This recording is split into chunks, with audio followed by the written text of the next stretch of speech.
Singapore trip போயிட்டு இந்த மெர்லைன் பார்க்காம வந்தால் எப்படிங்க? ஸோ இந்த இடத்துக்கு போகணுன்னா எம்ஆர்டி மூலமாக நீங்கள் reach ஆகணுன்னா Raffles place MRT reach ஆகிட்டு அங்கேருந்து வாக்கபிள் டிஸ்டன்ஸ் தான். வீக் டேஸ்லேயே பார்த்தீங்கன்னா எவ்வளோ கூட்டமாக இருக்குது. வீக்கெண்டில் பார்த்தீங்கன்னா இன்னும் அதிகமான கூட்டம் இருக்கும் கூட இந்த இடத்துல. இது சுற்றியும் பார்த்தீங்கன்னா ஃபோட்டோஸ், வீடியோஸ், ரீல்ஸ் எடுத்துகிட்டு தான் இருக்காங்க. கூட்டம் அதிகமாக இருக்குது. ஃபாரினர்ஸும் இருக்காங்க, லோக்கல் பீப்புள்ஸும் இருக்காங்க. இது நடந்து போகிறாங்க பார்த்தீங்களா, இந்த பாலம் வழியாக அந்த பக்கம் போனீங்கன்னா அங்கேயும் பார்த்தீங்கன்னா சின்ன சின்ன ஷாப்ஸ் இருக்குது. 7-Eleven இருக்குது.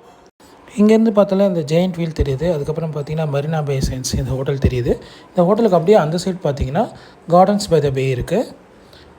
டக் டூர்ஸ் இந்த போட் பார்த்தீங்கன்னா இது வந்து ஆக்சுவலாக இங்கே புக் பண்ணுறது வேஸ்ட்டு. சன்டெக் சிட்டின்ற இடத்துல புக் பண்ணிங்கன்னா அங்கேருந்து மெர்லைன்லேருந்து அப்படியே பார்த்தீங்கன்னா இந்த ஜெயண்ட் வீல் கிட்ட கூட்டு போவோம். ஜெயண்ட் வீல்லேருந்து அப்படியே garden by the bay side போகலாம். அது பார்த்திங்கன்னா ஒரு 1 hour ட்ரிப்பு. ஸோ நாங்கள் ட்ரை பண்ணல. பெரியவங்களுக்கு பார்த்தீங்கன்னா $45, சின்ன பசங்களுக்கு பார்த்தீங்கன்னா $35 சார்ஜ் பண்ணுறாங்க. இந்த பெரிய மெர்லைன் பக்கத்துலேயே பார்த்தீங்கன்னா ஒரு சின்ன மெர்லைன் இருந்தது. இது வாயிலேருந்து பார்த்தீங்கன்னா தண்ணிலாம் வந்தது. ஸோ இது பக்கத்தில் போய்ட்டு அப்படியே வீடியோஸ் எடுத்துகிட்டு ஃபோட்டோஸ் எடுத்துகிட்டு அங்கேருந்து கிளம்பிட்டோம். ஓகே மக்களே, தேங்க்யூ ஃபார் வாட்சிங். நெக்ஸ்ட் வீடியோவில் பார்க்கலாம். தேங்க்யூ.